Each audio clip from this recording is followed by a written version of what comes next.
नमस्कार दोस्तों, मैं हूं राम फाजगे और स्वागत है आप सभी का अपने चैनल पे। आज मैं गैप एनालिसिस के टॉपिक के ऊपर डिस्कस करने वाला हूं।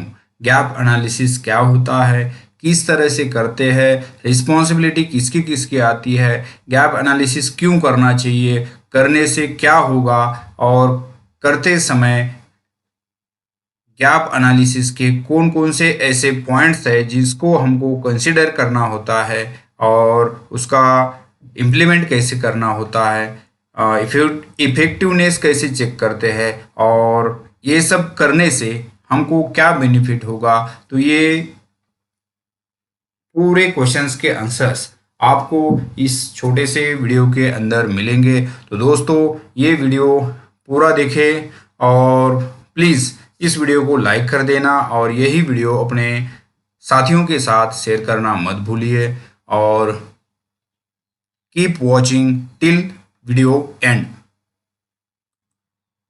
तो दोस्तों, गैप एनालिसिस क्या होता है, तो सिंपल सा मैं आपको बता रहा हूं कि गैप मतलब कि दो चीजें हैं, दो चीजों के बीच में कोई भी गैप है तो वो एनालिसिस हमको करना है, वो गैप निकाल के छोड़ देना है ताकि वो सिस्टम एक रोबस्ट सिस्टम बन जाए, एक अच्छी तरह से सिस्टम बन जाए। तो ये गैप हमको जो बीच का गैप है वो रखना नहीं है। एक स्टैंडर्ड प्रोसेस, ठीक है, गाइडलाइन की प्रोसेस और हम जो एक्चुअल प्रैक्टिस जो शॉप फ्लोर पे कर रहे हैं, जो वर्किंग में कर रहे हैं, तो ये प्रोसेस जो डिफाइंड प्रोसेस है और एक हमारी जो फॉलोड प्रोसेस है, इनके बीच में जो गैप है उसको हमको एनालिसिस करना है, उसको रिमूव कर देना है, एलिमिनेट कर देना है ताकि आपका जो सिस्टम है, आपका जो वर्किंग कल्चर है वो स्टैंडर्ड हो जाए, रोबस्ट हो जाए, यूज़र फ्रेंडली हो जाए और जिससे आपके प्रोडक्ट की क्वालिटी इंप्रूवमेंट हो जाए और आपका जो नॉन कंप्लायंस हो रहा है वो नॉन कंप्लायंस पूरी तरह से रूल आउट कर सके। इसके लिए हमको ये गैप एनालिसिस करना होता है। तो गैप एनालिसिस किसका करते हैं? गैप एनालिसिस होता है न्यू सिस्टम का, गैप एनालिसिस होता है एग्जिस्टिंग सिस्टम का, न्यू प्रोसीजर का, इक्विपमेंट है उसका, फैसिलिटी का, जो हम लोग प्रोसेस फॉलो कर रहे हैं उसका, ठीक है, प्रोसीजर है उसका, डॉक्यूमेंट है तो डॉक्यूमेंट में, ये सभी चीज़ें इसमें जो हम वहाँ परफॉर्म कर रहे हैं उसमें जीडीपी आ गई, जीएलपी आ गई, जीएमपी आ गई, ठीक है, आफ्टर कोई ऑडिट का इंस्पेक्शन आ गया, हर चीज़ में, हर प्रोसेस में जहाँ स्टेप्स है, जहाँ प्रोसेस है वहाँ गैप है। तो वो गैप हमको आइडेंटिफाई करना है। आइडेंटिफाई करने के बाद अपना जो सिस्टम है, जो प्रोसीजर है, उसको रोबोस्ट बनाना है, ठीक है। Gap analysis shall be carried out for SOP, standard operating procedure. जो एरिया है, एरिया में पहले क्या था, अभी क्या है, एरिया में कुछ हो सकता है कि कुछ फैसिलिटीज दी है, सिस्टम में है, ठीक है, एसओपी में है मगर एरिया में नहीं है, एरिया में है एसओपी में नहीं है। तो ये जो गैप है वो हमको एरिया का, सिस्टम का, इक्विपमेंट का, फैसिलिटी का, प्रोसेस का, प्रोसीजर का, डॉक्यूमेंट का, और डॉक्यूमेंट में खास करके जो डीआई होता है, ठीक है, डीआई यानी कि डाटा इंटीग्रिटी होती है, जीएमपी गुड मैन्युफैक्चरिंग प्रैक्टिसेस हो गया, जीडीपी गुड डॉक्यूमेंटेशन प्रैक्टिसेस हो गया, जीएलपी लैबोरेटरी प्रैक्टिसेस हो गया, ऑडिट हो गए, एफडीए हो गया, ठीक है, सीजीएमपी का हो गया, एमएचआरए का हो गया और एनी अदर ऑडिट्स जिसके बाद या उनके ऑब्जर्वेशंस के बाद कुछ हमको ऐसे लगता है कि there are some gaps between our systems and actual guidelines, तो हमको ऐसे गैप्स को आइडेंटिफाई करना है, ठीक है, फिर उनको रोल आउट करके उनके ऊपर इफेक्टिवनेस करना है, उनको रिव्यू करना है और इम्प्लीमेंट करना है। तो इस तरह से ये गैप एनालिसिस होता है। तो दोस्तों, अगला पॉइंट चेक करते हैं क्या है, डेफिनेशन चेक करते हैं कि गैप एनालिसिस का डेफिनेशन क्या है। गैप एनालिसिस का जो मेन है ये इस पॉइंट में है कि कंपैरिजन ऑफ रेगुलेटरी गाइडलाइंस। क्या करना है हमको, जो कंपैरिजन करना है किसका किसका, regulatory guidelines and current procedure followed is called age gap analysis. जो रेगुलेटरी प्रैक्टिस है, ठीक है, उनका और अपना इसमें क्या अंतर है, वो हमको जो ढूंढना है उसको कहते हैं gap analysis. Gap analysis helps to improvements and to eliminate the possible non compliance। ठीक है, जो भी आगे नॉन कंप्लायंस होने वाला है उसको हमको कम करने के लिए, रिकरेंस उनका अवॉइड करने के लिए ये गैप एनालिसिस करना होता है। Gap analysis shall be carried out from any things from purchase to dispatch of things. ये मतलब कि starting from the purchase department है, वहाँ से आपने कोई भी चीज़ ले ली, जैसे कि रॉ मटेरियल परचेज कर लिया और वहाँ से उस रॉ मटेरियल से आपने प्रोडक्ट बनाया, बैच बनाया और उस बैच को डिस्पैच करने तक आपको गैप एनालिसिस करना होता है। मतलब कि ईच एंड एवरी स्टेज का गैप एनालिसिस करना होता है। Gap analysis is the solution before occurrence of the problem. Problem होने से पहले, है ना, प्रॉब्लम ना हो इसके लिए गैप एनालिसिस करना होता है, ताकि प्रॉब्लम ना आए, ताकि कोई आपको नॉन कंप्लायंस ना मिले।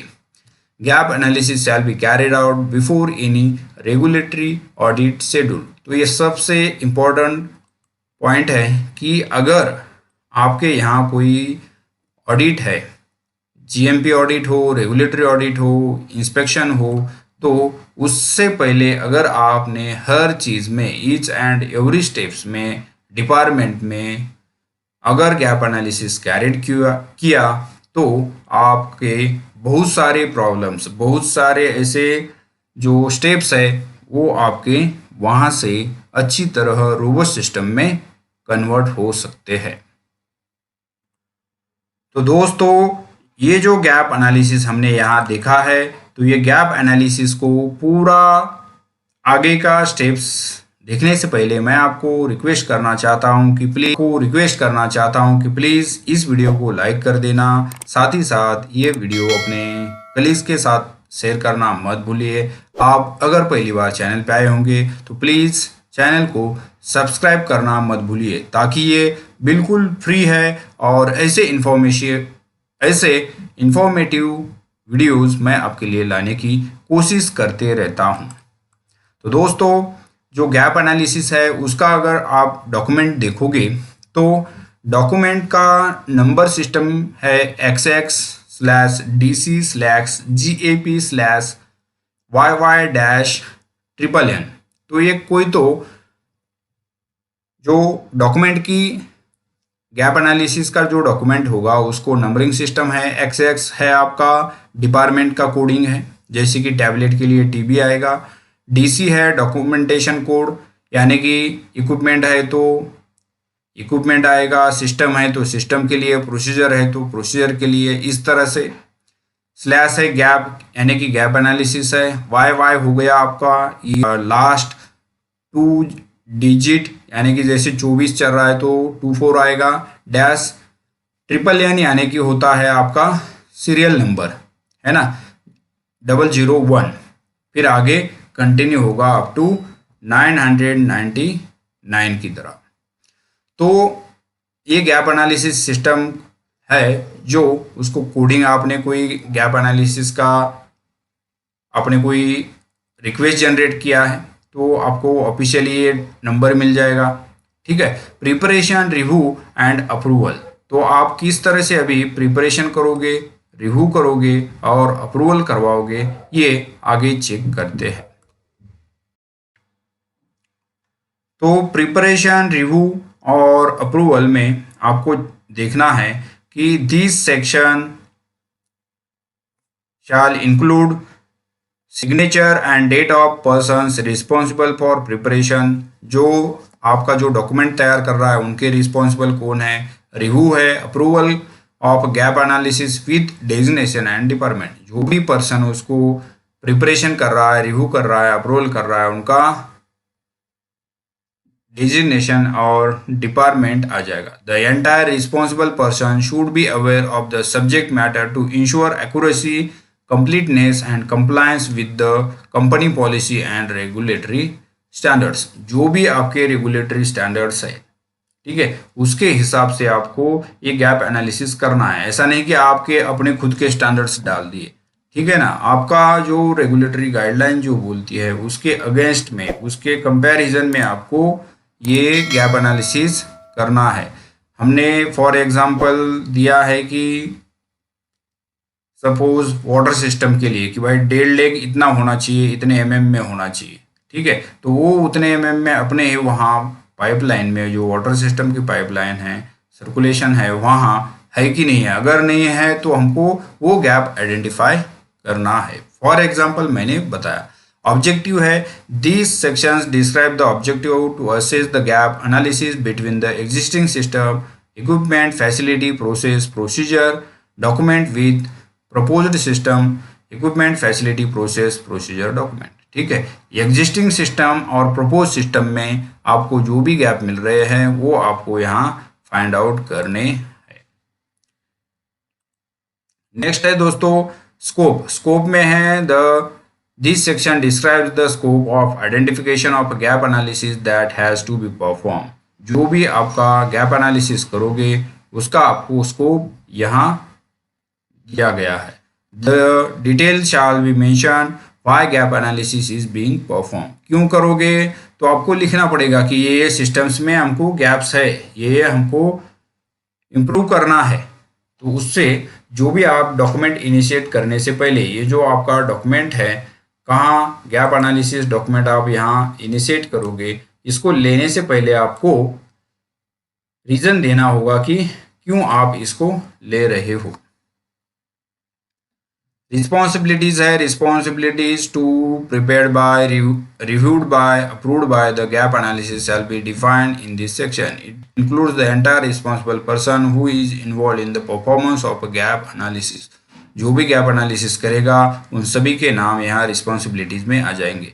तो सबसे मेन है कि प्रोसीजर क्या है गैप एनालिसिस की, ठीक है। प्रोसीजर में आता है दोस्तों कि आपको procedure shall describe how to gap analysis has been identified between the existing system, equipment, facility, process, procedure, document to be proposed system, equipment, facility, process, procedure, document।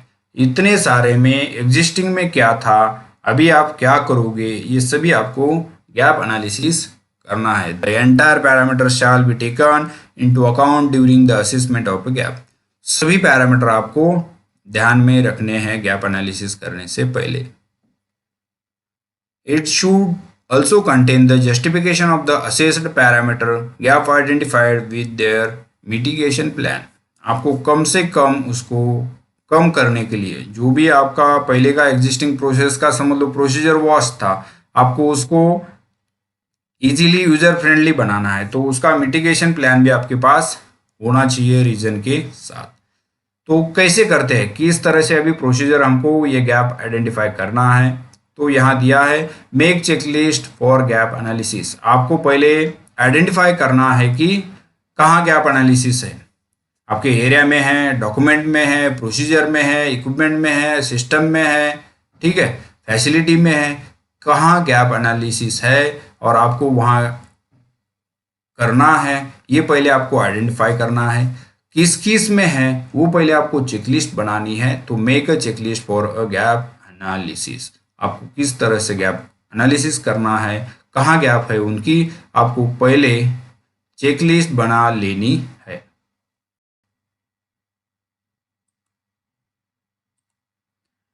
दूसरा पॉइंट है identify the area where is the gap.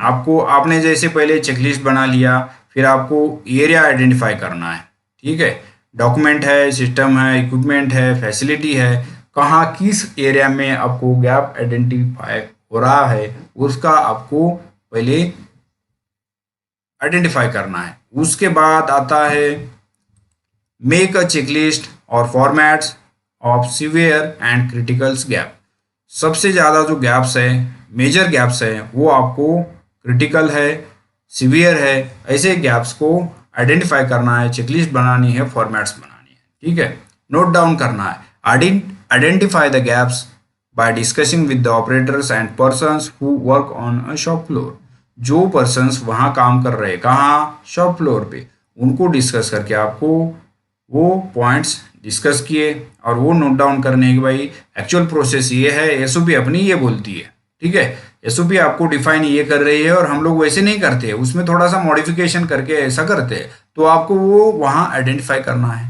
Take corrective actions against the each gap identified and give corrective actions by step.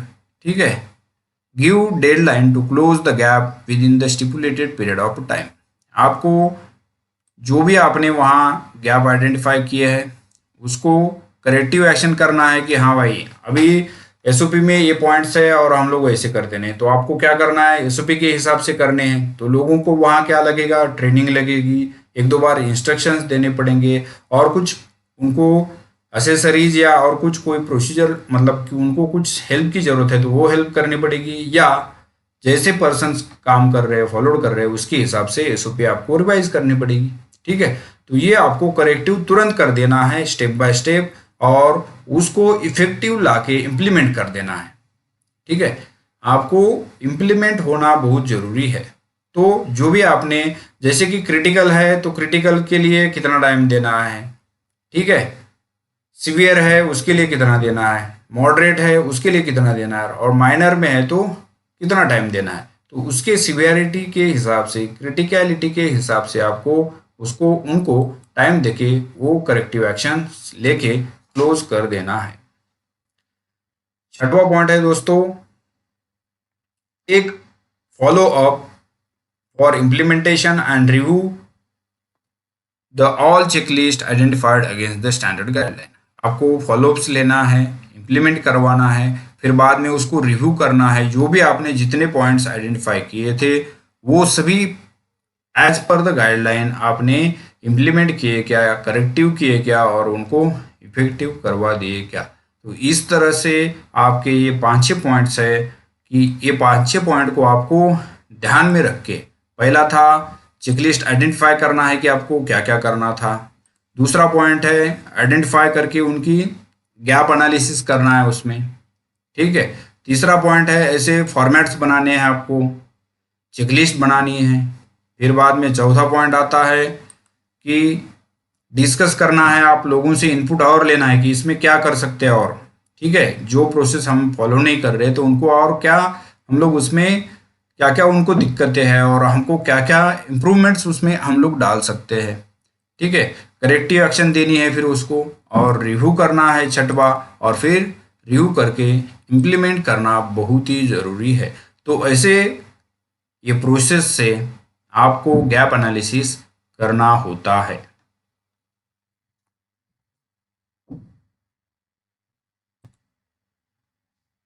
Conclusion and recommendation. आपने फिर ये सभी gap analysis किया, फिर बाद में आपका कंक्लूजन और रिकमेंड करना है। This section describe the conclusion of the gap analysis perform with the recommended action to fulfil the gaps. It includes all the proposed activity that has to be performed to fulfill the gaps identified। जैसे कि हमने ये जो 6 steps मैंने यहाँ बताया था आपको ऊपर, तो वो स्टेप्स का कंक्लूजन और रिकमेंड हमको कुछ करना है क्या, ये यहाँ आता है। Status of gap assessment. ठीक है, आपका क्या स्टेटस है गैप असेसमेंट का। These sections shall describe the approval rejected status of the gap assessment. Gap assessment shall be approved or rejected by the head QA designate। आपने जो भी gap analysis किया है तो उसको, उसका इम्पैक्ट क्या है, आपको रिस्क असेसमेंट करनी पड़ती है उनकी। तो ये सभी देखने के बाद QA हेड या जो सीनियर डेजिग्नी है वो आपको डिसाइड करेगा कि ये आपको अप्रूव करना है गैप एनालिसिस या आपका ये जो गैप एनालिसिस है रिजेक्ट करना है। एब्रीवेशंस है तो आपको यहाँ एब्रीवेशंस देने हैं। Reason for revision. ठीक है, details for the reason for the revision shall be identified in this section along with the version number and date। Any other details seems necessary shall be included in a gap analysis document। जो ये gap analysis का document है आपका, उसमें आपको reason क्यों कर रहे हो रिवाइज, कब कर रहे हो और क्या रीज़न है, तो ये सभी आपको देना होता है। Gap analysis shall be reviewed by concern department HODs. Head of the department है, उनको आपको गैप एनालिसिस को रिव्यू करना है। And QA personal and same shall be approved by the QA designee या क्यूए हेड। ठीक है, आपको रिव्यू करना है, फिर क्यूए पर्सनल रिव्यू करेगा और क्यूए हेड उसको अप्रूव करेगा। Based on the outcome of gap assessment effective QMS tool, quality management tool, जैसे कि अगर आपको एसओपी चेंज करनी है, चेंज कंट्रोल लेना पड़ेगा। ठीक है, कोई आपके पैरामीटर डिवेट हो रहे हैं तो डिवेशन लेना पड़ेगा, इंसिडेंट आ रहा है तो इंसिडेंट लेना पड़ेगा और उसका आपको बाद में कापा देना पड़ेगा। Shall be use for fulfil the gaps, आपको क्यूएमएस टूल्स यूज करके फिर आपको उसको रेक्टिफाई करना है, आइडेंटिफाई करके फिर आपको रूट कॉज लेके उसको इम्प्लीमेंट कर देना है। After the implementation of the activities plan during the identification of the gaps impact assessment shall be evaluated bye the QA person. Risk assessment भी करना बहुत ज़रूरी है। हम तो गलत तो नहीं कर रहे हैं या इसका कोई रिस्क है क्या हमारे प्रोडक्ट के ऊपर, सिस्टम के ऊपर, इक्विपमेंट के ऊपर, तो ये सभी पैरामीटर हमको चेक करने होते हैं। तो यहाँ देखो टेबल्स ऑफ कंटेंट्स है, सीरियल नंबर है, सब्जेक्ट है, पेज नंबर है। तो इसमें है objective, scope, responsibilities, procedure, conclusion and recommendations, status of gap assessment, abbreviations और रीजन फॉर रिवीजन। फिर दूसरा आता है log of gap analysis document. इसमें क्या है, सीरियल नंबर है, डॉक्यूमेंट नेम है, डॉक्यूमेंट नंबर है, डिपार्टमेंट नेम है, document number allotted by sign and date, आपने किसको ये गैप एनालिसिस का डॉक्यूमेंट दिया है, गैप एनालिसिस जो कर रहे हो अप्रूवल है या रिजेक्शन है, साइन एंड डेट होगा। कंप्लायंस स्टेटस, आपने कंप्लायंस कर दिया या नहीं कर दिया। इम्पैक्ट असेसमेंट, अगर आपको इम्पैक्ट असेसमेंट लग रहा है तो सेपरेटली आपको वो प्रोवाइड करना पड़ेगा, यस नो। और क्लोज, ये जो सभी जो गैप एनालिसिस का डॉक्यूमेंट है उसको क्लोज किसने किया, ये लास्ट में इसमें आ जाता है। तो दोस्तों इस वीडियो में इतना ही। आशा करता हूँ कि आपको ये गैप एनालिसिस का जो इन्फॉर्मेशन थी आपको यूज़फुल होगी, आपके बेनिफिशियल में आएगी। तो इसके साथ ही मैं अलविदा आपसे लेना चाहता हूँ। तो दोस्तों आपको लास्ट रिक्वेस्ट है कि प्लीज़ इस वीडियो को लाइक कर दो, यही वीडियो अपने भाइयों के साथ शेयर करिए और आप चैनल पे पहली बार आए तो प्लीज़ चैनल को सब्सक्राइब करना मत भूलिए, ये बिल्कुल फ्री है। और नोटिफिकेशन पे क्लिक करना मत भूलिए ताकि दोस्तों आपको पता चले कि राम फासगे अभी इसी वक्त क्या कर रहा है। तो थैंक्स फॉर वॉचिंग। जय हिंद, जय भारत।